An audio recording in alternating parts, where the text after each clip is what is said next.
So kindly share with us your personal reminiscences with His Grace, Dr.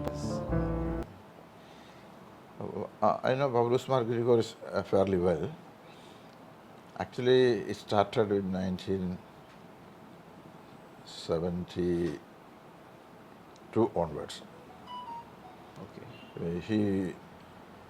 He formed an association of called UTOCA, UTOCA. Okay. UTOCA means University Teachers Orthodox Christian Association. Okay. So he selected. I was a lecturer in Basilius College, Kottayam. He selected some students, teachers from several Orthodox colleges, about 20 of them. And he used to meet regularly. He used to present his views, which later he presented in international forums Okay. with us. Okay. Okay, so we had about several meetings in Old Seminary and UC College, Alva, Basilius College, etc. But gradually, I left for East Africa in 1974, Okay. and therefore my association with that was cut off. Yeah. I don't know whether he continued with it. Many teachers left the colleges, so he had naturally probably lost his interest also. When my association with him, it was in 1977, when the World Council of Churches met in Nairobi, Okay. the capital of Kenya. Ken. Where he was the main speaker. Okay. I think he was the chairman or something like that. Okay. The World Council of Churches at that time. So the representatives from our churches came. K.M. Matthew, Malayalam Manorama, K.M. Matthew was there, P.C. Abraham was there, and some other representative. And I attended all the sessions. The Okay. ceremony was given the, Okay, so speech. Okay. and I understood how much the ceremony was admired by the people of the third world countries, churches. At the end of the conference, I saw myself, I was really wonderstruck. People took him on their shoulders Oh, and went around the conference center. seriously? Ah. Okay. Oh. And singing a song, let us unite the world that separates us. Okay, by taking, by putting him on They their shoulders. Okay, they and took they're around singing the song. അപ്പോൾ ഞാൻ വിചാരിച്ചു നമ്മുടെ സഭയ്ക്ക് ഇങ്ങനത്തെ ഒരു വലിയ ഒരു പദവി കാണാൻ ഞാൻ മാത്രം ഉണ്ടായിരുന്നുള്ളൂ അവിടെ. Yes. Those who accompanied him were not there. Okay. They went around and saw Yes. the beauty of the country Place, and all. yeah. They only came for that only. So that is very touching for me. His presentation was very much appreciated. And later, I invited him to my house, which is, I invited him for dinner in my house, Okay. which is about 44 kilometers away from Nairobi. Okay. So I took him in my car, brought him to my house, and I had two children. He took dinner with us, and I took him back. That was around 11 o'clock in the night Okay. to Nairobi. He was staying in a hotel there. And when we traveled, when nearly approaching Nairobi, there was a divider. I don't know, my car touched the divider, but there was no accident. Okay. He was sitting in the back seat. തീരുമാനിച്ചു ഉറങ്ങിപ്പോയി അല്ലേ സത്യത സംഭവിച്ചത്. Okay. And I took him to the hotel. ഞാൻ ഇറങ്ങി നോക്കുമ്പോൾ I saw the tire was separated from the rim. It was completely stuck. And God's grace, the car was not with an accident. Both of us would have been finished. Yes. So it was like God's intervention, grace. Yes. And when he was in my house, at the end of the house, and then he took his purse and took a small cross, Okay. really Other. silver and Yeah. and gave me. Okay. Okay, I put it in my purse, and I carried it for long. When I constructed this house, I put it in the Oh, foundation. foundation, Okay. so, as a blessing of Blessing. Very good. Yes. Tirumani. And that was a great. This one. Blessing. Later I when I was started the Mar Besalis Public School, Okay. I was the one who Started. when our Didian Baba Okay. was that he entrusted me. When I was retired as a principal, he called me and told me that you start the college. I entrust you. Okay. അത് ഒത്തിരിച്ചേർത്തണം അതൊന്നും പറയേണ്ട ആവശ്യമില്ല. And then we wanted in the diary I wanted a message. Okay. So I approached Tirumani. Without any, Tirumani wanted a message to put in the diary. Without any kind of thinking, he immediately said, okay, Matthew, you are the light of the world. Okay? You are the light of the world. ആ ഒരു message മതി. ഇപ്പോൾ അതാ പറഞ്ഞതാണ് ഞങ്ങൾ ഡയറിക്കകത്ത് ഇറങ്ങുന്നത്. Tirumani തന്ന message. Okay. 1922 something like that. So you are the light of the world. Tirumaniക്ക് അങ്ങ് ഒരു സംശയം ഇല്ലാതെ അങ്ങ് പറഞ്ഞു. Later, not much. Later he passed away. 1996 he passed away. And attended the funeral and all. But there was no occasion for me to present this, my interaction with Tirumani. Now only Achan came. But this is why. Wherever there is a spiritual involvement, it will be reflected somewhere in life. Somewhere in life, exactly. Seriously. Very It true. is 96. How many years now? 30 years now. Yeah, almost 25, 26 25 years. See? That is the greatness of great people. Yes. Whatever they say will not be lost there. Lost. It will be somewhere, it will be recorded Yes. in the atmosphere, which will be reflected in the form of writing later. Exactly. Very true, sir. That is the greatness of great people, I still remember how many people know about it. Nobody was interested also to know. Later, I was selected as the member of the syndicate of Mahatma Gandhi University. Okay. 2 times I was the syndicate member. And then I wanted to start a chair. Okay. Nobody asked me. No, the world, seminary people did not take any interest. Okay. I thought that after Tirumani, nobody took any interest Yes. to propagate his message or Message. books or anything. I don't know how many people read even the book Human Pursuits. I Yes. don't know. Even our peers were not interested. So I took myself an interest. And I started the syndicate, I presented this, that I want to start a chair in the name of Mar Gregorius. And K. Matthew was very much helpful to me. Okay. Malayalam. Okay. So that it was established. Then we are 2 other syndicate members, one Muslim and another an Yerava. Okay. They said, then we also want one in the Bashir Okay. chair, and also a Sri Narayana Guru chair. So that also was accepted. Okay. Mine will not be accepted, they will object. True, true. Then we had a very grand opening, inaugural ceremony in Mamapala Hall. In which year, sir? That is in, it is my book, that is in 1996 or 7. Okay. 97, I think, I don't remember that. And the chairman of the chair was Sudarshan, Dr. Sudarshan, Yes, yes. for 3 years. Oh. He came down from America, Okay. a grand function in Mamala Hall. K. Matthew was very much supportive. He took all the expenses, K. Matthew. Oh. And it was inaugurated. And later I handed over the chair to Syriac was to be. Okay. They approached me, Syriac, we must have a postgraduate department of Syriac in our Okay. seminary. Okay. I did not take any interest because this was the Yes.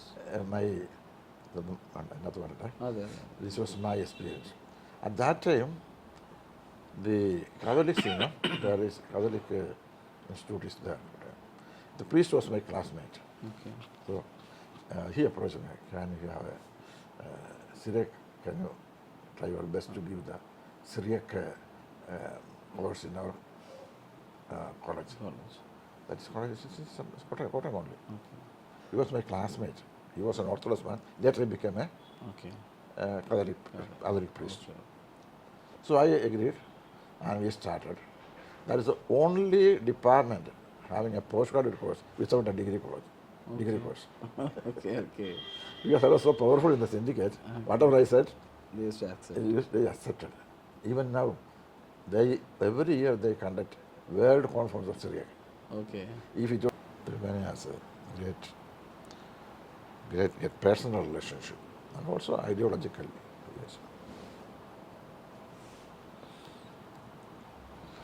പിന്നെ ഫ്യൂണാറിനൊക്കെ പങ്കെടുത്തു. തിരുമേനിയെ പറ്റിയൊക്കെ അതിൻ്റെ പുസ്തകമെല്ലാം ഞാൻ വായിച്ചു. കുറച്ചൊക്കെ ഞാൻ അതിനകത്ത് ഉപയോഗിച്ചിട്ടുണ്ട്. Okay. എൻ്റെ പുസ്തകത്തിൽ ഉപയോഗിച്ചിട്ടുണ്ട്. ജൂർഗൻ മോൾട്ട്മാൻ എന്ന് പറയുന്ന ആളെ പറ്റി കേട്ടോ. Yes. അദ്ദേഹം പറയുന്നത് ദൈവം സൃഷ്ടിയിൽ വസിക്കുന്നുവെന്നാണ്. God is living in the Nature. Nature. സൃഷ്ടി the creation. Creation. Nature is the creation.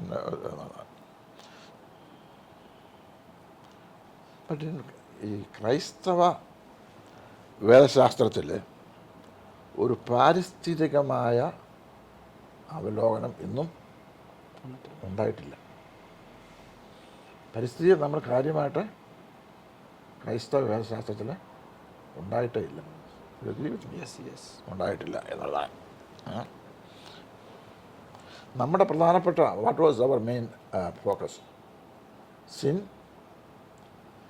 And salvation അല്ലേ? Yes. Sin as salvation and belief. Yes. പാപം, രക്ഷ, വിശ്വാസം. This is the focus. Yes. നമ്മൾ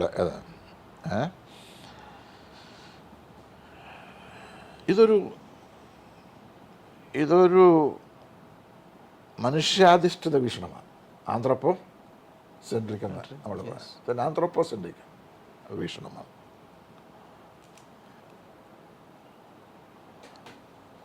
മറ്റ് ജീവജാലങ്ങളെ ഈ പരിവൃത്തത്തിനകത്ത് വരുത്തുന്നില്ല. Yes. മറ്റ് ജീവജാലങ്ങളെ നമ്മുടെ ചിന്താഗതിക്കകത്ത് നമ്മൾ ചിന്താഗതിക്കകത്ത്. വരുത്തുന്നില്ല എന്നുള്ളതാണ്. ഈ പ്രോസസ് തിയോളജിയെ പറ്റി ഞാൻ പറയട്ടെ, നിങ്ങൾക്ക് അറിയാമല്ലോ, അതിനെപ്പറ്റി ഞാൻ പറയുന്നില്ല. ഈ സൃഷ്ടികർമ്മത്തിന് മുമ്പ് വലിയൊരു ശൂന്യാവസ്ഥയും ഉണ്ടായിരുന്നു എന്നാണ് നമ്മൾ ചിന്തിച്ചുകൊണ്ട്, അല്ലേ? ശൂന്യ, നതിങ്നെസ്. Yes. There is nothingness before creation. അത് ശരിയല്ല. മറിച്ചൊരു അവ്യവസ്ഥ അവിടെ ഉണ്ടായിരുന്നു. ശൂന്യതയല്ല, ഒരു ഡിസോർഡർലിനെസ്. Chaotic nature. ഒരു ഡിസോർഡർനെസ് ഉണ്ടായിരുന്നല്ലോ, നോട്ട് Nothingness. നതിങ്നെസ്. ആ ഡിസോർഡർനെസ്സിനാണ് സൃഷ്ടാവ് വ്യവസ്ഥയാക്കി മാറ്റിയത്. അപ്പം അത് ഇല്ല എന്നുള്ളതും ഉണ്ടെന്നുള്ളതും സൃഷ്ടിക്ക് മുമ്പ് നതിങ്നെസ് ഒന്നുമില്ല, ഇല്ല. ഒരു ഡിസോർഡർനെസ് ഉണ്ടായിരുന്നു. God has put the disorderness into order Yes. And created the living Living world. Living things. And later so that എല്ലാ സൃഷ്ടികളും ദൈവത്തോടാണ് താതാത്മ്യപ്പെട്ട് പോകുന്നതെന്നുള്ളതാണ്.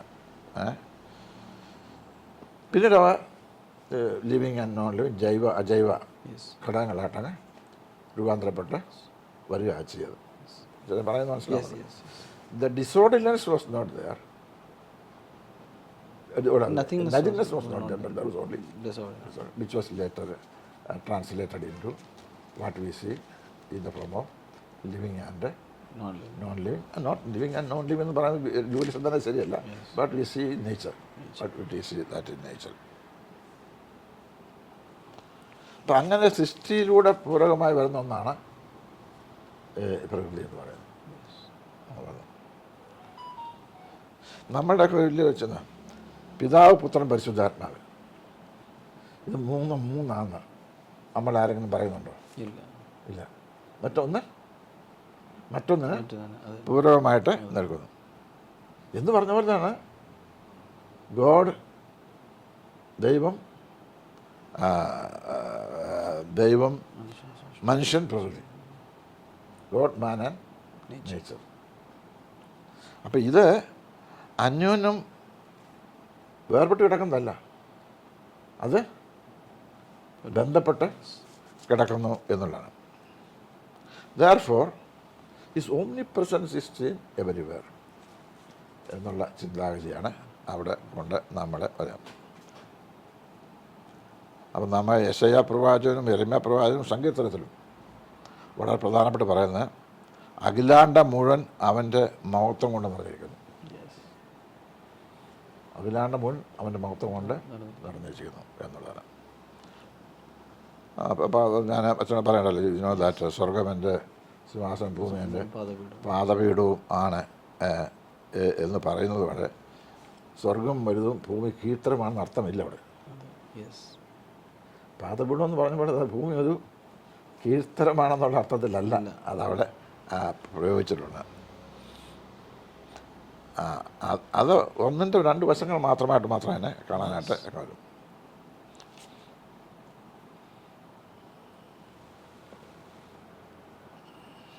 അപ്പം നമ്മളുടെ ഈ ചർച്ചിൻ്റെയും നമ്മുടെ വിശ്വാസത്തിൻ്റെയും ഒക്കെ വലിയൊരു പോരായ്മ എന്ന് പറയുന്നത് ഈ നമ്മുടെ മനുഷ്യാധിഷ്ഠിതമായിട്ടുള്ള ആന്ത്രപ്പോസെൻട്രിക് ഒരു വ്യൂവാണ് നമുക്ക് ഉണ്ടായിരുന്നെന്നുള്ള.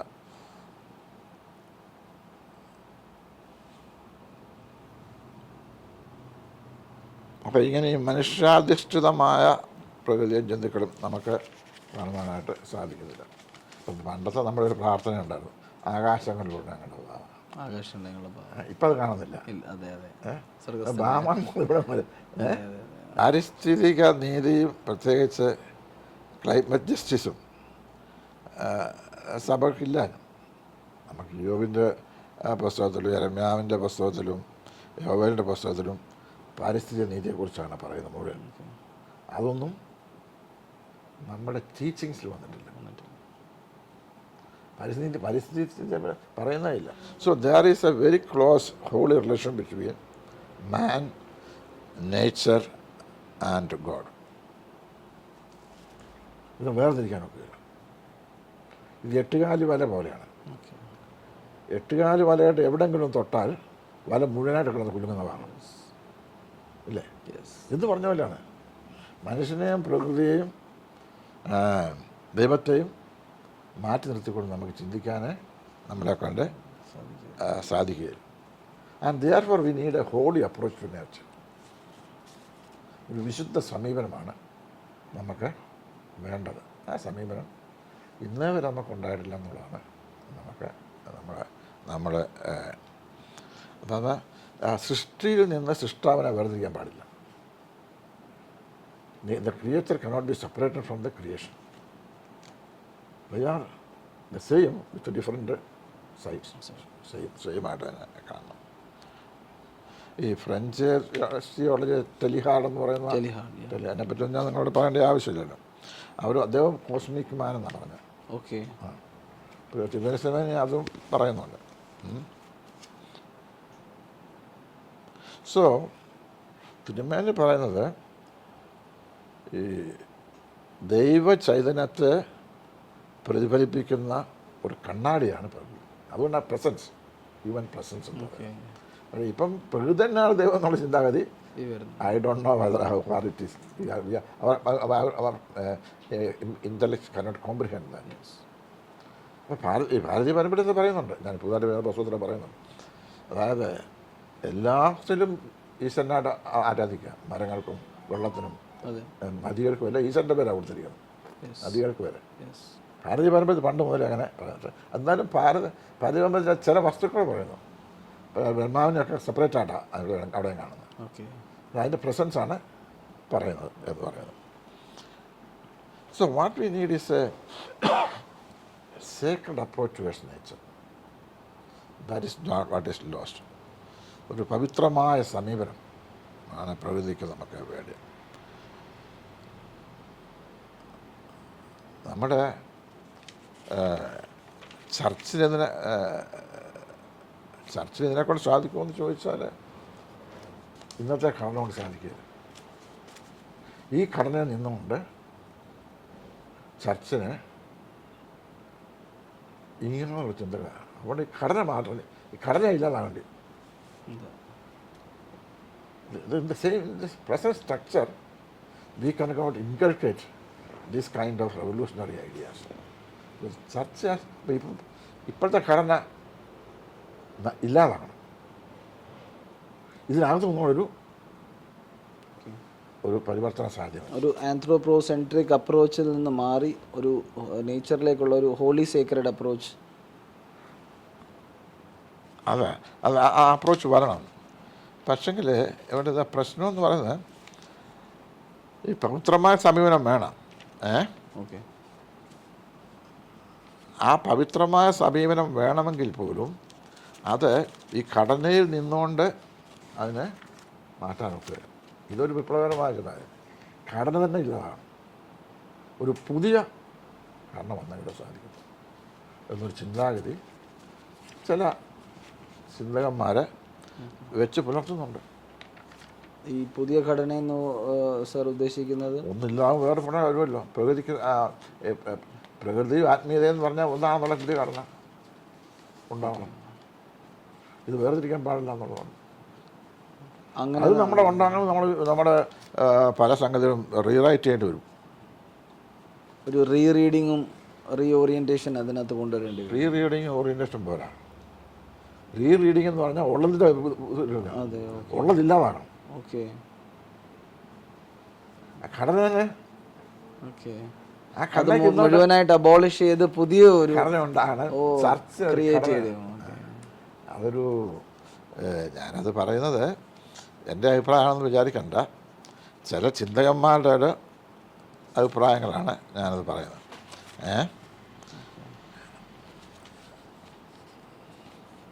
അതൊരു വിപ്ലവമായ ചിന്തയായിട്ട് തോന്നിയേക്കാം. ഈ നമ്മളുടെ ഘടനയ്ക്കകത്ത് നിന്നുകൊണ്ട് ഇതിനെ തിരുത്താൻ വിഷമം. അപ്പം അങ്ങനെയുള്ള ഘടനയുടെ അടിസ്ഥാനം എന്ന് പറയുന്നത് നേച്ചറും God they are one, they are not different, separate entities അല്ല എന്ന് പറഞ്ഞ ട്രിനിറ്റേറിയൻ മോഡൽ തന്നെയാണ് ഇവിടെയും നമ്മൾ ഉപയോഗിക്കുന്നത്. അത് പുതിയ ഘടനയ്ക്ക് പറ്റുകയില്ല. ഇപ്പോഴത്തെ ഘടന നമ്മൾ സാധിക്കുക എക്സിസ്റ്റിങ്ങിന് അതിന് പറ്റത്തില്ല. ഓക്കെ, സാധിക്കുമെന്ന് എനിക്കറിഞ്ഞൂടാ. സാധിക്കാനായിട്ട് ദൈവത്തിൻ്റെ സർവ്വസാന്നിധ്യം എല്ലായിടത്തും കാണണമെന്നുണ്ടെങ്കിൽ സാധിക്കും. അതിന് പറയും വിമോചന ദൈവശാസ്ത്രം എന്ന് പറയുന്നത്. വിമോചന ദൈവശാസ്ത്രം വലിയ കുഴപ്പമുണ്ടായെന്നറിയോ? വിമോചന ശാസ്ത്രം എന്ന് പറയുന്ന ഒരു മനുഷ്യാധിഷ്ഠിത വീക്ഷണം. അത് ഇപ്പോൾ ആന്ത്രോപോസെൻട്രിക്കാണ്. അത് അവിടെ മനുഷ്യൻ്റെ ഇവിടെ പ്രകൃതിയെയും ജന്തുക്കളെയും ഭൂമിയെയും ആ ഒരു പാടെ അവഗണിച്ചാൽ വിമോചന ദൈവശാസ്ത്രത്തിൽ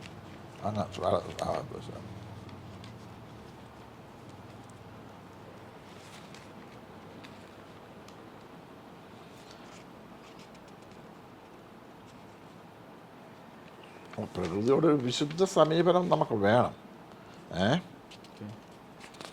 ആ വിശുദ്ധ സമീപനത്തിന് ആവശ്യമായ ഒരു ഘടനാ മാറ്റം ഉണ്ടാവണം. അത് നമ്മുടെ പ്രാർത്ഥനകൾ വേണം, കുർബാനകൾ വേണം, സൺഡേ സ്കൂൾ പഠിപ്പിക്കുന്ന വേണം, യൂത്ത് ലീഗിൽ വേണം, എല്ലാം വേണം. So that is A most crucial aspect. ഈ ദൈവം പ്രകൃതിയിലൂടെ വെളിപ്പെട്ടു എന്നൊക്കെ പറയുന്നത് ഇപ്പം എല്ലാവരും പറഞ്ഞൊരു സംഗതിയാണ്. പക്ഷെ അതെങ്ങനെ നമ്മുടെ ചർച്ചിൽ പ്രാവർത്തികമാക്കും? പ്രസംഗിച്ചുകൊണ്ട് അതാകുമോ? ഉദാഹരണം ഘടനാമാറ്റം എന്ന് പറയാം. ഉദാഹരണം ഞാൻ പറയാം. സൺഡേ സ്കൂൾ തന്നെ എടുക്കുക. സൺഡേ സ്കൂൾ സിലബസിന് ഇങ്ങനെ ഒരു ഓറിയൻറ്റേഷൻ കൊടുക്കണം. ഉണ്ടോ അത്? എന്നോട് നാഗപ്പൂർ സെമിനാരിയിൽ നിന്ന് അച്ഛന്മാർ വിളിച്ച് സൺഡേ സ്കൂളിനൊരു പാരിസ്ഥിതിക സിലബസ് ഉണ്ടാക്കി കൊടുക്കണമെന്ന് പറഞ്ഞു. പിന്നെ അവരതിനകത്ത് ഞാനതിനൊന്ന് പോയില്ല. കാരണം എനിക്കറിയാൻ കൊടുത്തിട്ട് വലിയ പ്രയോജനമൊന്നുമില്ല. ഞാൻ തിയോളജി സെമിനാരി കുറച്ചാണ് പഠിപ്പിച്ചായിരുന്നു. ഓക്കെ, 3 മാസത്തോടെ പഠിപ്പിച്ചു. അവിടെ നിർത്തി. എക്കോ സ്പിരിച്വാലിറ്റി പഠിപ്പിച്ചായിരുന്നു. അപ്പോൾ ജോർജ് അച്ഛൻ പറഞ്ഞിട്ടാണ് പഠിപ്പിച്ചത്. എനിക്ക് പറഞ്ഞ മനസ്സിലായി അവിടെ ചെന്ന് എനിക്കൊന്നും ചെയ്യാനൊക്കെ ആയിരുന്നു. കാരണം ആ ഘടനയ്ക്കകത്ത് നിന്നുകൊണ്ട് ഈ കാര്യങ്ങളൊന്നും പറഞ്ഞായിരുന്നു. അത് കഴിഞ്ഞ് ജയക്കൂർ അച്ഛനാണെന്ന് തോന്നുന്നു പ്രിൻസിപ്പളായിരുന്നു. അപ്പോൾ എന്നോട് പറഞ്ഞു എക്കോ സ്പിരിച്വാലിറ്റി ഒരു സിലബസ് ഉണ്ടാക്കി കൊടുക്കണം. സിലബസ് ഞാൻ ഉണ്ടാക്കി കൊടുത്തു. പക്ഷെ വായിച്ചു കഴിഞ്ഞപ്പോൾ വേണ്ടാതെ വെച്ച് കാണുമായിരിക്കും. എനിക്ക് അറിഞ്ഞൂടാ സിലബസൊക്കെ എന്താ വേണ്ടത്. സർ, അത് യൂണിവേഴ്സിറ്റി ലെവലിൽ അങ്ങനെയുള്ള ഒരു തോട്ട് കൊണ്ടുവന്നപ്പം അത് ആക്സെപ്റ്റബിൾ ആയിരുന്നു? ഞാൻ 2 ഡിപ്പാർട്ട്മെൻറ്റ് ഉണ്ടാക്കി. ഒന്ന് മഹാത്മാഗാന്ധി യൂണിവേഴ്സിറ്റിയിലെ സ്കൂൾ ഓഫ് എൻവയോൺമെൻറ്റ് സ്റ്റഡീസ് ഞാൻ സ്റ്റാർട്ട് ചെയ്തതാണ്. ഓക്കെ. അതിൻ്റെ ചെയർമാനായിരുന്നു. സ്കൂൾ ഓഫ് എൻവയോൺമെൻറ്റ് സ്റ്റഡീസ് ഞാൻ സ്ഥാപിച്ചു. 5 വർഷം ഞാനാണ്. ഓക്കെ. പിന്നെ കണ്ണൂർ യൂണിവേഴ്സിറ്റിയിൽ ഞാൻ തന്നെ സ്ഥാപിച്ചു. ഇതുപോലെ തന്നെ സ്കൂൾ ഓഫ് എൻവയോൺമെൻറ്റ് സ്റ്റഡീസ്? അല്ല, അത് ഇതുമായിട്ടൊന്നും ബന്ധമില്ല, ഡിഫറെൻറ്റ് ഡിപ്പാർട്ട്മെൻറ്റ്. അപ്പം നമ്മുടെ ചർച്ചിന്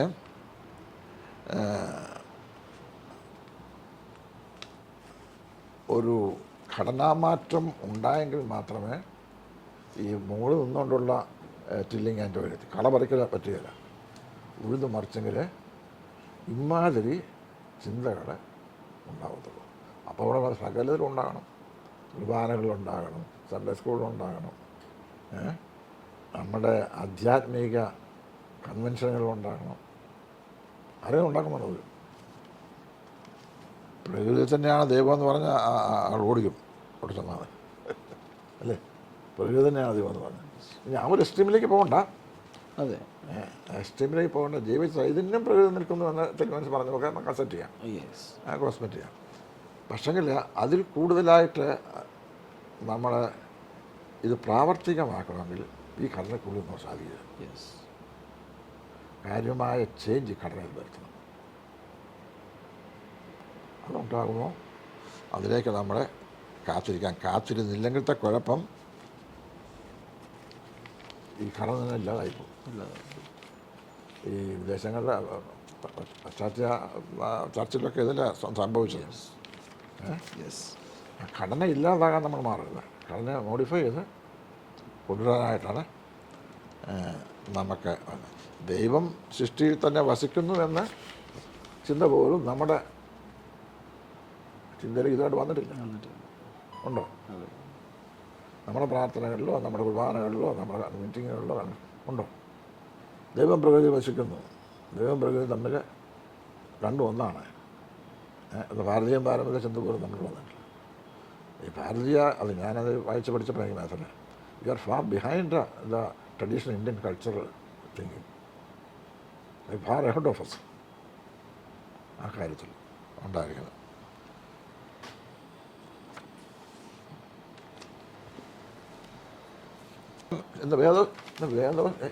actually Bible is an ecological book. വേദപുസ്തകത്തിൽ ഇത് മുഴുവൻ പറഞ്ഞിട്ടുമുണ്ട്. ഇതെല്ലാം വേദപുസ്തകത്തിൽ പറഞ്ഞിട്ടുണ്ട്. ഞാനതിൽ ഈ പുസ്തകം എഴുതുന്ന വായിച്ചപ്പോഴാണ് എനിക്കത് മനസ്സിലായത്. അഖിലാണ്ട മുഴുവൻ അവൻ്റെ മഹത്വം കൊണ്ട് നിറഞ്ഞിരിക്കുന്നു. ഇതിനെ ഗ്രിഗോറിയസ് പറഞ്ഞു അല്ലേ? അഖിലാണ്ട മുഴുവൻ അവൻ്റെ മഹത്വം കൊണ്ട് നിറഞ്ഞിരിക്കുന്നെന്ന് യെരമ്യാവും യെശയ്യാവും സങ്കീർത്തനത്തിലും പറയുന്നുണ്ട്. ഇല്ലേ? പറയുന്നുണ്ട്.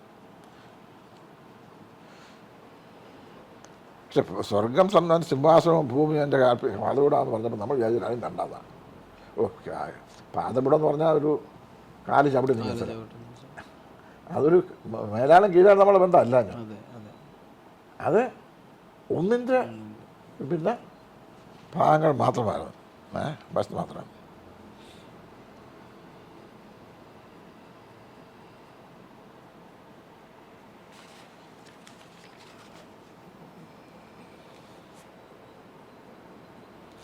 പിന്നെ പാരിസ്ഥിതിക justice, we never think about it. ഇപ്പോൾ ഏറ്റവും വലിയ പ്രശ്നം എന്താ? 2 പ്രശ്നങ്ങൾ വരിക. ഒന്ന് ക്ലൈമറ്റ് ജസ്റ്റിസ്.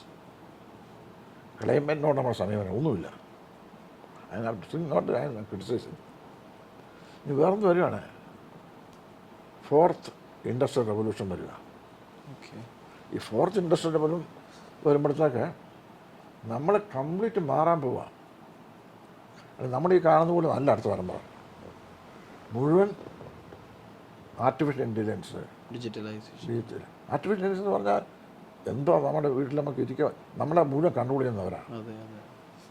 അതൊക്കെ വരുമ്പോഴത്തേക്ക് അതിനോടൊക്കെ എങ്ങനെയാണ് നമ്മൾ പ്രതികരിക്കണം, ഇതിനെപ്പറ്റി നമ്മൾ മുൻകൈ നമുക്ക് എടുക്കണം. സഭകൾ ഈ പോരാട്ടം ഏറ്റെടുക്കണം.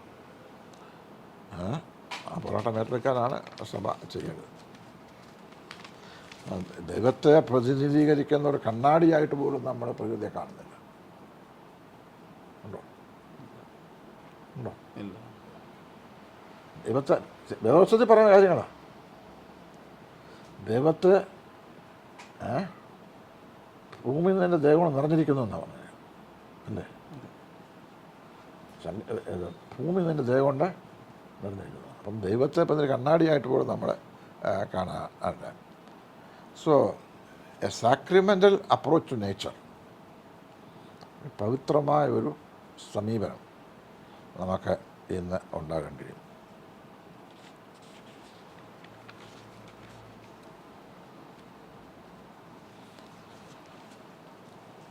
Sir, how can we make more greener parishes? Or അതിനുണ്ട് വളരെ ക്ലിയറായിട്ട് ഞാൻ പറഞ്ഞിട്ടുണ്ടല്ലോ. Greener parish greener parish, yes. വായിച്ചിട്ടുണ്ടോ? Yes, yes. അച്ഛൻ അത് ആഡ് ചെയ്താൽ മതി. അത് കൂടുതലൊന്നും പറയാനില്ല. ഉണ്ട്, ഒന്നിൻ്റെ കാര്യം പറയാനുണ്ട്. അതായത് നമ്മുടെ ഫ്യൂണറൽസ്, ഫ്യൂണറൽസിന് വലിയ മാറ്റം വന്നുകൊണ്ടിരിക്കുക. അത് ഞാൻ അതിനകത്ത് സൂചിപ്പിച്ചിട്ടുള്ളൂ. പക്ഷേ അടുത്ത റിവിഷനകത്ത് അത് വരുന്നുണ്ട്. റിവിഷൻ അതായത് ഏറ്റവും നല്ല ഫ്യൂണറൽ ഏതാണെന്നറിയാം? പ്രകൃതിയോട് ഇണങ്ങിച്ചേർന്ന ഫ്യൂണറൽ സൗരാഷ്ട്രസിൻ്റെ ടവർ ഓഫ് സൈലൻസ്. അവരും ഒരാൾ മരിച്ചാൽ ടവർ ഓഫ് സൈലൻസ് കൊണ്ടുപോകും. വലിയൊരു ഗോപുരമാണ്. എന്നിട്ട് കഴുകൻ വന്ന് അത് തിന്നും. ഈ പ്രകൃതിയിലെല്ലാം നടക്കുന്നത് ഒന്ന് വെട്ടുന്നതിൻ്റെ ആഹാരമാണ്. പ്രകൃതിയിൽ ഒന്നിൻ്റെ ആഹാരം ആണ് മറ്റൊന്ന്. അതാണ് ഏറ്റവും നല്ല ഏറ്റവും പ്രസിദ്ധമായ അല്ലെങ്കിൽ ഏറ്റവും പ്രകൃതിയോട് ഇണങ്ങിച്ചേരുന്ന ഒരു ഫ്യൂണറൽ അതാണ്. പക്ഷെ അത് നമുക്ക് പറഞ്ഞാൽ ഇവിടെ ഒന്നും നമുക്ക് സ്വീകരിക്കാനും ഒക്കെയില്ല. ഞാനത് പറഞ്ഞുള്ളൂ സാമ്പത്തിക വേണം. നമ്മുടെ ഇപ്പോഴത്തെ ഫ്യൂണറൽ തന്നെ നമ്മൾ ബെറിയലാണ്. പക്ഷെ കോവിഡ് കാലം വന്നപ്പോഴത്തേക്ക് പറഞ്ഞു വേണമെങ്കിൽ നിങ്ങൾക്കതിനെ ദയിപ്പിക്കാം. കോവിഡ് കാലത്ത് നമ്മൾ പല ചർച്ച ചെയ്തുകൊണ്ട് നമ്മളും ചെയ്തിട്ടുണ്ട്. അത് ദയിപ്പിക്കാമെന്ന് പറഞ്ഞു. പക്ഷെ അവിടെ ഒരു പ്രശ്നമുണ്ട്. ദയിപ്പിക്കുന്ന പാരിസ്ഥിതികമായി നല്ലതൊന്നല്ല. ഒരു മൃതശരീരം ദയിപ്പിക്കുമ്പോൾ 400 kilos ഓഫ് കാർബൺ ഡയോക്സൈഡ് ഉണ്ടാകുന്നു. സോ ഇറ്റ് ഈസ് നോട്ട് എൻവയോൺമെൻ്റലി ഫ്രണ്ട്ലി ഫ്യൂണറൽ. ഫ്യൂണറൽ അല്ല അത്. ഇപ്പം വിദേശങ്ങളിലൊക്കെ പുതുതായിട്ട് വന്നിരിക്കുന്നത് കമ്പോസ്റ്റിംഗ് ദി ബോഡിയെ കമ്പോസ്റ്റ് ചെയ്യുക എന്നുള്ളതാണ്. അങ്ങനെ ബോഡിയെ കമ്പോസ്റ്റ് ചെയ്യുന്ന ഒരു കമ്പനികൾ തന്നെ ഉണ്ടായിട്ടുണ്ട് വിദേശങ്ങളിൽ. ഒരു മൃതശരീരം കമ്പനി അവർ പറഞ്ഞാൽ മതി അവരോട്. അവരത് വന്ന് ട്രീ ബാർക്കിനകത്ത് വെച്ച് വൈക്കോലിനകത്ത് വെച്ച് മുതലാക്കി വെച്ച് അതിനെ കമ്പോസ്റ്റ് ചെയ്ത് തരും. ഒരു മാസം കഴിയുമ്പോൾ അത് നല്ല കമ്പോസ്റ്റായിട്ട് മാറും, വളമായിട്ട് മാറും. അങ്ങനത്തെ ഒരു ഫ്യൂണറൽ നമുക്ക് ഫ്യൂണറലിന് വേറെ മോശമായൊരു ഫ്യൂണറൽ അതല്ല, കുറേ സമയം പിടിക്കുന്നുള്ളേ ഉള്ളൂ. അത് ഭൂമിയുടെ ഭാഗമായിട്ട് മാറുമ്പോൾ. പക്ഷേ ആ ബോഡി കൊണ്ട് ഒരു പ്രയോജനം ഉണ്ടാകുന്നില്ല. നമ്മുടെ കണ്ണും ഒക്കെ ദാനം ചെയ്യുന്നുണ്ട്, ഓർഗൻസൊക്കെ ദാനം ചെയ്യുന്നുണ്ട്. പക്ഷേ അങ്ങനെ ബോഡി ദാനം ചെയ്യുന്നില്ല. ബോഡി കമ്പോസ്റ്റായിട്ട് മാറ്റാൻ നമ്മളാരും അനുവദിക്കുന്നില്ല. പക്ഷേ ഇപ്പോൾ യൂറോപ്പിലൊക്കെ ആ ഒരു ചിന്താഗതിയിലേക്ക് വരുന്നുണ്ട്. ഇതുവരെ ചെയ്യുന്നത് കമ്പനി നല്ല രസകരമാണ് ചെയ്യുന്നത്. യൂട്യൂബിലൊക്കെ അത് ചെയ്യുന്നത് കാണാം. ഈ ബോഡി ഇങ്ങനെ വൈക്കോല് വിറക് ഇതിനകത്ത് വെച്ച് ട്രീ ബാർക്ക് വൈക്കോല് മുതലായ ഒക്കെ വെച്ച് അത് കംപ്ലീറ്റ് നല്ല രസകരമായിട്ടത് നമ്മുടെ പ്രസൻസിൽ അവർ ചെയ്യും. ഒരു മാസം കഴിയുമ്പോൾ കമ്പോസ്റ്റായിട്ട് മാറും. അത് യു ക്യാൻ യൂസ് ഇറ്റ്. ഇപ്പം എന്നാ ഭൂമിക്കടി കൊണ്ടങ്ങ് കുഴിച്ചിടുക. അതുകൊണ്ട് പ്രയോജനം ആർക്കും ഉണ്ടാകുന്നില്ല അല്ലേ? അങ്ങനെ ഒരു ചെറിയ മാറ്റങ്ങളൊക്കെ ഉണ്ടാക്കുന്നത് നല്ലതാണ്. അതൊക്കെ വന്നു പോകും, താമസിയാതെ. യൂറോപ്പിലൊക്കെ ആയിപ്പോയി. വാട്സ് റോങ് വെച്ചിട്ട് ഒരു കുഴപ്പമില്ല. കുഴിച്ചെന്ന് വരായിട്ട് അവരെ കമ്പോസ്റ്റ് ചെയ്യാൻ പറ്റാത്ത നോക്കുന്നുള്ളൂ. നല്ലതല്ലേ? അതെ, വീണ്ടും നമ്മൾ ജീവിക്കുകയാണ്. അതെ, അത് നല്ല വളമായിട്ട് മാറും. വളം മറ്റേ ഹെൽപ്ഫുൾ ടു അതർ തിങ്സ്, മറ്റു കാര്യങ്ങൾ. ഇതുവരെ കുഴിച്ചിട്ട് നമ്മൾ കാണുന്ന പോലില്ല അല്ലേ? 3 മാസം പിടിക്കും. ഓക്കെ, 3 മാസം മിനിമം പിടിക്കും കുഴിച്ചിട്ടാൽ ശരിക്ക് കാണണം. അത് തന്നെയല്ല, അതിനെ പലയും പെട്ടി അവിടെ കിടക്കുകയും ചെയ്യും. വസ്ത്രം ഉണ്ടെങ്കിൽ 2 വർഷം വരെ കിടക്കും. ഞാൻ എൻ്റെ ബ്രദറ് മരിച്ചപ്പോൾ ഈയിടെ ഞാൻ കണ്ട, മരിച്ചിട്ടിപ്പം 25 വർഷമായി. അന്ന് പുള്ളി സെൻട്രൽ ഇന്ത്യൻസ് ബ്യൂറോയുടെ ഡയറക്ടറായിരുന്നു. അന്ന് പുള്ളി സമ്പൂർണ്ണ സ്റ്റേറ്റ് ബഹുമതിയുടെ പുതുപ്പള്ളി നടന്ന ആദ്യത്തെ സംസ്കാരം അതായിരുന്നു. അത് കഴിഞ്ഞ് ഞങ്ങൾ അത് വേറൊരു ബോഡി ഇടാൻ വേണ്ടി തുറന്നപ്പം പുള്ളി അന്ന് ഉപയോഗിച്ചിരുന്ന കോട്ടൊക്കെ ഇപ്പോഴും അവിടെ കിടക്കും. വഴി പോയിട്ടില്ല. ഈ കോട്ട ഉണ്ട്, അപ്പം കിടപ്പുണ്ടായിരുന്നു. അതിനടുത്ത് മാറ്റുകയായിരുന്നു. ബോൺസൊക്കെ പോയി കാണും, പക്ഷേ കോട്ട അവിടെ കിടപ്പുണ്ടായിരുന്നു. I think composing is better. പക്ഷെ അതൊക്കെ സഭയൊക്കെ അംഗീകരിച്ചത് ചില ട്രൂ, വെരി ട്രൂ. ആ മാറ്റം നമ്മൾ അറിയുന്നില്ല. നമ്മൾ അറിയാതെ അങ്ങ് മാറി കാലത്തിനൊപ്പം. കാലമില്ലാതിനൊരു പ്രതികാരം ചെയ്യും. അതാണ് ചെയ്യുന്നത്. ഇപ്പോൾ ഈ 4th ഇൻഡസ്ട്രിയൽ റവല്യൂഷനെ പറ്റി ഞാൻ ശരിക്കും പഠിച്ചുകൊണ്ടിരിക്കുക. ഇപ്പോൾ അത് വായിക്കുമ്പോൾ എനിക്ക് സ്തംഭിച്ചിരുന്നു പോയാൽ അത് വന്നു കഴിയുമ്പോഴത്തേക്ക് ഉണ്ടാകുന്ന ആ ജീവിതത്തിൻ്റെ മാറ്റം മൂട് തിരക്കാമെന്ന് ആളൊന്നും വേണ്ട സാർ. ചുമ്മാ അങ്ങോട്ട് ഇറക്കി വിട്ടാൽ മതി. ചെറിയ ഒരു സാധനം ഞാൻ നേരിൽ കണ്ടതാണ്. ഞാൻ ദുബായിലൊക്കെ ആയിപ്പോയി. നമ്മുടെ റോബോട്ടിനെ എല്ലാം മൂലയെല്ലാം തുടച്ച് ഇവനിങ്ങനെ അച്ഛൻ വരിക്കാൻ അച്ഛൻ്റെ കാലിൻ്റെ ഇടയിൽ കൂടെ തിരിച്ചു വന്നു പോയി പോകുന്നു. ചെറിയ സാധനം അതിനെല്ലാം ഇങ്ങനെ തുടച്ച് പൊക്കോളും. അപ്പോൾ ഈ റോബോട്ടിക്സ് എന്ന് പറയുന്നത് ഒരു ജീവിതത്തിൻ്റെ ഭാഗമാണ്. നമ്മളിഞ്ഞ് ഡ്രൈവർലെസ് കാർ ഉണ്ടാകും. ഗിയർലെസ് കാർ ഇപ്പോൾ തന്നെ ഡ്രൈവർലെസ് കാർ ഉണ്ടാകാൻ പോവാണ്. അപ്പോൾ ഇതാ പറഞ്ഞത്, ഈ കാലം മാറുന്നതനുസരിച്ച് നമ്മൾ സ്വയം മാറിക്കൊണ്ടേ ഇരിക്കണം. ഇപ്പം നമ്മുടെ ചർച്ചിൻ്റെ ഒരു പ്രശ്നം എന്ന് പറയുന്നത് ഇമാതിരി ചിന്തകളൊക്കെ ഇപ്പോൾ ആയി വരുന്നുണ്ട്. എന്നാൽ ഈ പുസ്തകം ഇറങ്ങിയാൽ പിന്നെ ഒത്തിരി പേര് ചിലതൊക്കെ മനസ്സിലാവുന്നു. പക്ഷേങ്കിൽ ഈ ചർച്ചിൽ ഇപ്പോഴത്തെ ഘടനയ്ക്കകത്തു നിന്നുള്ള മാറ്റങ്ങൾ വളരെ പരിമിതം. ആ ഘടന മാറണം. ഘടന മാറണമെന്ന് പറഞ്ഞാൽ വിപ്ലവകരമായൊരു മാറ്റം നമ്മൾ ഉണ്ടാക്കിയില്ലെങ്കിൽ കാലം അത് മാറ്റും. ഇപ്പോഴും നമ്മുടെ ആരാധനയുടെ പ്രസംഗത്തിലൊന്നും പാരിസ്ഥിതികം ഒരു ദർശനം ഞാൻ ഒന്നും കാണുന്നില്ല. കൺവെൻഷൻ മീറ്റിങ്ങിൽ ഒന്നും കാണുന്നില്ല. So Paulus Mar Grigoris Tirumeni, he was a very strong advocate of environmental integrity and justice for the creation. അതിനകത്ത് അദ്ദേഹം ഇപ്രകാരം പറയുന്നുണ്ട്, humanity as a special vocation. സാറിൻ്റെ ബുക്കിലും അത് സാർ ചെയ്യുന്നുണ്ട്. Humanity as a special vocation as a priest of the creation. ക്രിയേഷൻ്റെ ഒരു പ്രീസ്റ്റായിട്ട് as a mediator between God who manifest himself to creation and redeems it. So ഒരു priestly vocation എത്ര മാത്രമാണ് സാർ ഇതിനകത്ത് ഇമ്പോർട്ടൻ്റ്? പറഞ്ഞായിരുന്നല്ലോ, എന്താ ഈ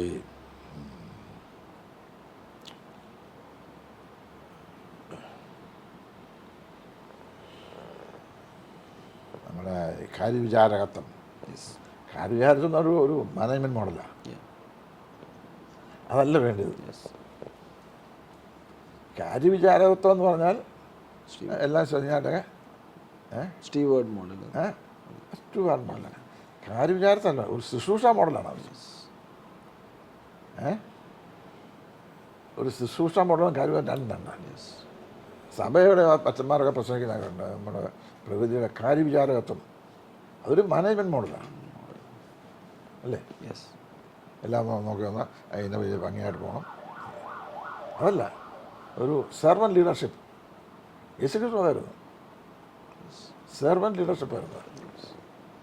അപ്പോൾ ഒരു അങ്ങനെയുള്ള ഒരു servant like attitude towards nature, അതാണ് ആവശ്യം. റെസ്പോൺസിബിൾ ആയിട്ടുള്ള ഒരു ആ സെർവൻ ലീഡർഷിപ്പ് ആയിരുന്നല്ലോ യേശുക്രിസ്തുവിൻ്റെ. യെസ് അല്ലേ? യെസ്. ലീഡർഷിപ്പ് എന്ന് പറയുന്നത് ഒരു പ്രീസ്റ്റിന് എത്രമാത്രം ഇൻഫ്ലുവൻസ് ഉണ്ട് സർ ഈ ഒരു കോൺഷ്യസ്നെസ് നമ്മുടെ സഭയിൽ പ്രാവർത്തികമാക്കുവാൻ? ഒരു പ്രീസ്റ്റിൻ്റെ റോൾ എത്രമാത്രം? ഈ നമ്മുടെ സമൂഹത്തിൽ ഏറ്റവും കൂടുതൽ സ്വാധീനമുള്ള രണ്ട് വ്യക്തികളാണ്, രണ്ട് ഗ്രൂപ്പാണുള്ളത്. ഒന്ന് രാഷ്ട്രീയക്കാരും ഒന്ന് പ്രീസ്റ്റും. അവർക്ക് എന്തെങ്കിലും ചെയ്യാൻ പറ്റും. ഇപ്പം ഞാനിവിടെ ഇരുന്നുകൊണ്ട് ഒരു പുസ്തകം എഴുതിയുകൊണ്ട് ആ ആശയങ്ങളൊക്കെ പ്രചരിക്കുമായിരിക്കും, പക്ഷേ പ്രാവർത്തികമാക്കാൻ എന്നെ കൊണ്ട് സാധിക്കും. പ്രാവർത്തികമാക്കേണ്ടതാ.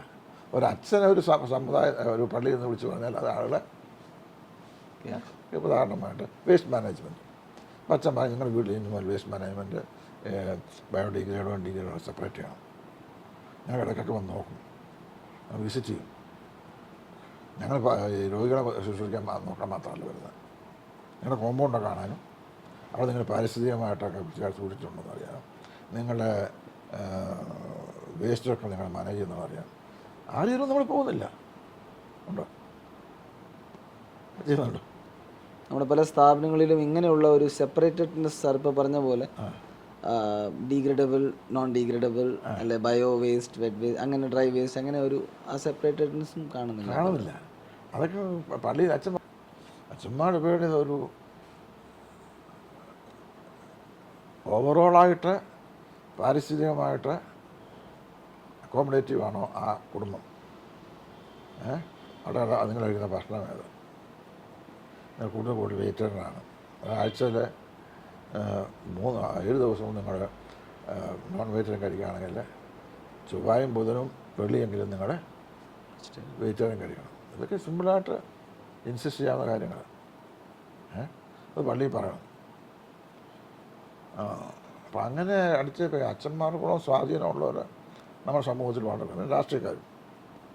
അവർക്ക് പിന്നെ നിയമപരമായിട്ട് അച്ഛന്മാർക്ക് നിയമപരമായിട്ട് ചെയ്യാൻ വിഷമായിരിക്കും, രാഷ്ട്രീയക്കാർക്ക് നിയമപരമായിട്ട് കാര്യങ്ങൾ ചെയ്യാനായിട്ട് സാധിക്കും. പിന്നെ അധ്യാപകർ എന്ന് പറയുന്ന വേറൊരു ഗ്രൂപ്പാണ്. പക്ഷേ അധ്യാപകർക്ക് ഉപദേശിക്കാനാവുള്ളൂ. They cannot grow around. And സാറിൻ്റെ ബുക്കിൽ ഇങ്ങനെ എൻവയൺമെൻറ്റ് റെഫ്യൂജീസിനെ പറ്റി മെൻഷൻ ചെയ്യുന്നുണ്ട്. അതൊരു വളരെ ഒരു ഒരു പുതിയ ഒരു അറിവ്, എന്നാൽ അത് പഴയ ഒരു ആശയമാണെങ്കിലും എന്നാൽ റീഡേഴ്സിന് അതൊരു വളരെ സ്ട്രൈക്കിംഗ് ആയിട്ടുള്ളതായ ഒരു തോട്ടായിരുന്നത്. Environment refugees, yes, greening of മൈൻഡ്സിനകത്ത് സാർ അത് എൻവയൺമെൻറ്റ് റെഫ്യൂജീസ് എന്ന് പറയുന്നത് environment refugees the foremost human disaster എന്ന് പറയാം. നമ്മൾ നിൽക്കുന്നിടത്ത് തന്നെ നമ്മൾ അന്യനായി പോകാൻ എന്നുള്ളതാണ്. Environment refugees are more than traditional refugees. ഈ 4 തരത്തിലുള്ള റെഫ്യൂജീസ് ഉണ്ടാകുന്നത്. ഒന്ന് പൊളിറ്റിക്കൽ ഇൻസ്റ്റബിലിറ്റി. ആടെ ശ്രീലങ്ക കണ്ടില്ലേ, ഒത്തിരി പേര് അവിടുന്ന് നാട് വിട്ട് പോയില്ലേ. Political instability. രണ്ടാമത്തെ എക്കണോമിക് ടെൻഷൻ. അതുകൊണ്ട് നമുക്ക് എൻവയൺമെൻറ്റ് റെഫ്യൂജീസ് ഉണ്ടാകാം. മൂന്നാമത് എത്നിക് കോൺഫ്ലിക്ട്സ്, വർഗ സമരങ്ങൾ. ഇപ്പോൾ ആഫ്രിക്കയിലൊക്കെ അങ്ങനെ എത്നിക്സ് ഒരു ട്രൈബിന് മറ്റു ട്രൈബിനെ കാണാൻ വരും, ഉടനെ അവരവിടുന്ന് ഒളിച്ച് പോകും. ആൻഡ് നാലാമത്താണ് environmental refugees. Environmental refugees are more than the traditional refugees. There are about 70 million refugees, of which nearly 40 million are environmental refugees. Trouble റെഫ്യൂജീസിനേക്കാണ് നമ്മുടെ കൂടുതലാണ്. Environmental refugees are the largest class of refugees. നമ്മൾ ആ നിൽക്കുന്നിടത്ത് തന്നെ അന്യനാകുന്നുണ്ട്. പക്ഷേ there are 3 classes of ഇത്. ഒന്ന് temporarily displaced people. Temporary ആയിട്ട് നമ്മൾ താമസിക്കുന്നിടത്ത് നമുക്ക് മാറി നിൽക്കാനായിട്ട് പോകാം. ഇപ്പം നാച്ചുറൽ ഡിസാസ്റ്റർ വന്നാൽ, ഇപ്പോൾ കവളപ്പാറ കണ്ടില്ലേ? അതെ നാച്ചുറൽ അറിയാം, അതെ അതെ അവിടെ ആളൊക്കെ അവിടെ പോകേണ്ടി വന്നു. Yes so they become refugees. Refugees ഒരു എൻവയോൺമെൻറ്റൽ റെഫ്യൂജിയാണ് അത്. മറ്റൊന്ന് പെർമനൻ്റ്ലി ഡിസ്പ്ലേസ്ഡ്. അത് അവിടെ ഇതാ ഈ ഈ അവർക്ക് വേണം തിരിച്ചു വരാം, ആദ്യത്തെ കൂട്ടം. പക്ഷെ പെർമനൻ്റ്ലി ഡിസ്പ്ലേസ്ഡ് ആളുകളുണ്ട്. അത് എന്ന് പറയുന്നത് പെർമനൻ്റ് ചേഞ്ചസ് ഉണ്ടാകും. വലിയൊരു ഡാം വന്നു, നർമ്മദ ഡാമിനെ സംഭവിച്ചു. അതിന് പ്രോജക്റ്റ് അഫക്റ്റഡ് പീപ്പിൾ എന്നാണ് PP എന്ന് പറയുന്നത്. Project affected people. നർമ്മദ ഒറ്റ ഡാം മാത്രം നോക്കും.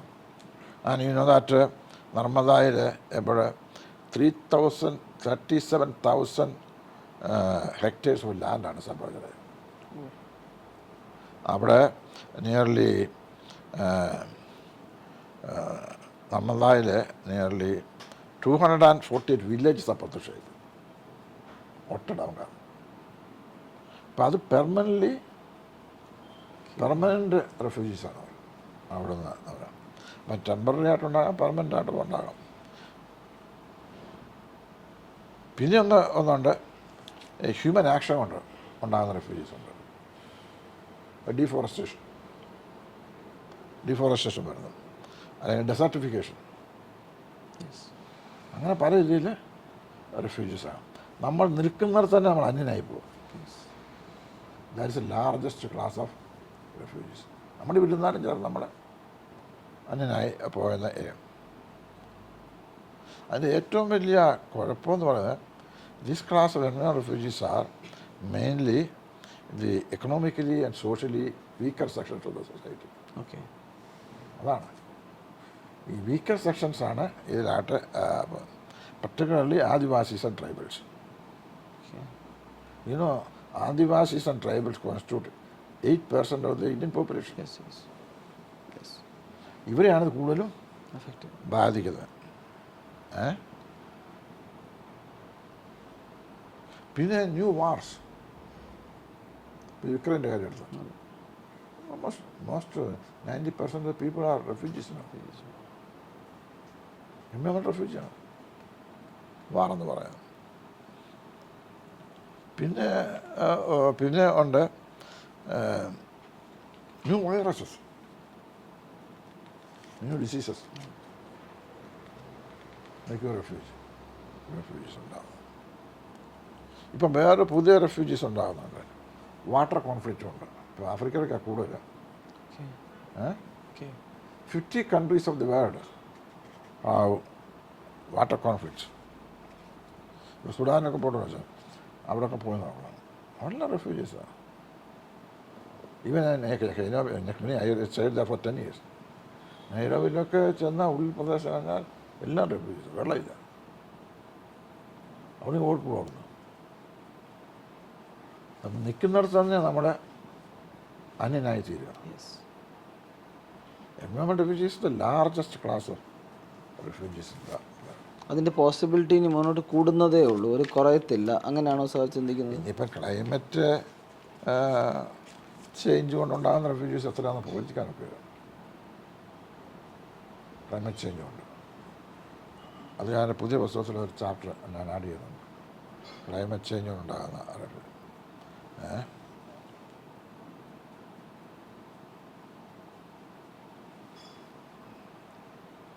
ഒരു ചോദ്യം കൂടെ സാർ. നിങ്ങൾ കുടിക്കുന്ന ചായയോ കാപ്പി? ചായയുടെ കാപ്പിയാണ്. സഭകളുടെ പ്രചരണത്തിൽ നമുക്ക് ഈ ദൈവവിശ്വാസം പ്രകൃതി നാശത്തെ തടയുന്നതിന് സാധിച്ചിട്ടില്ല. Our belief in God has not resulted in the averting the environmental crisis. True. ഇതാണ് സഭയായിട്ട് ഏറ്റവും വലിയ പ്രതിസന്ധി എന്ന് പറയുന്നത്. ഉണ്ടോ? Very true. നമുക്ക് സാധിച്ചിട്ടില്ല. ദീർഘവീക്ഷണത്തോടെ പാരിസ്ഥിതിക പ്രശ്നങ്ങളെ കാണാനും പരിഹരിക്കാനും ഉള്ള അവസരങ്ങളാണ് സഭ നഷ്ടപ്പെടുത്തിക്കൊണ്ട് ഇരിക്കുന്നത്. ഇവിടെയാണ് സഭകളുടെ ഏറ്റവും വലിയ പോരായ്മ. പാപവും രക്ഷയും വിശ്വാസവും ഒരുമിച്ചുള്ളതാണ്. അത് പ്രകൃതിയുമായിട്ടുള്ള രക്ഷ എന്താ? പ്രകൃതിയും മനുഷ്യനാണ് ഒരുമിച്ചുള്ള രക്ഷയേ ഉള്ളൂ. ഈ പ്രകൃതിയല്ല നമ്മൾ ജീവിക്കുന്നത്. രക്ഷ ഈ സഭ നമ്മൾ മനസ്സിലാക്കിയിട്ട് പ്രചരിപ്പിക്കുന്നുമില്ല. ഈ ഒന്നിച്ചുള്ള ഒരു പ്രസ്ഥാനം മാത്രമേ ഉള്ളൂ. ഈ ലോകത്തെ ദൈവം സൃഷ്ടിച്ചതിൽ മനുഷ്യന് മാത്രമായിട്ട് രക്ഷയുണ്ടോ? ഉണ്ടോ? അത് കോമൺ സെൻസിൽ പോലെ നടക്കാത്തതാണ് അല്ലേ? അത് നമ്മളെന്തുകൊണ്ട് മനസ്സിലാണ്. അപ്പോൾ ഈ ക്രിസ്തു മതത്തിന് പ്രകൃതിയോടുള്ള സമീപനത്തിൽ ഒരു വ്യക്തതയില്ലായ്മയുണ്ട്. നമുക്ക് അറിഞ്ഞൂടെ എന്താ ചെയ്യുന്നത്.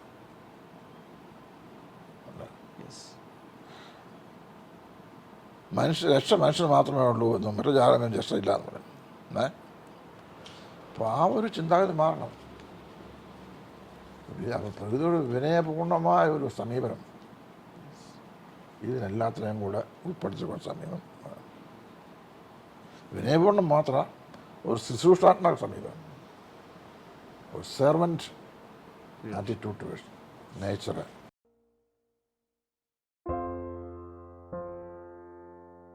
I wholeheartedly appreciate the noble endeavor that our dear Achan Shinuke Thomas has done. In fact, this attempt, this endeavor is born out of his appreciation of His Grace Mar Gregorius Tirumeni.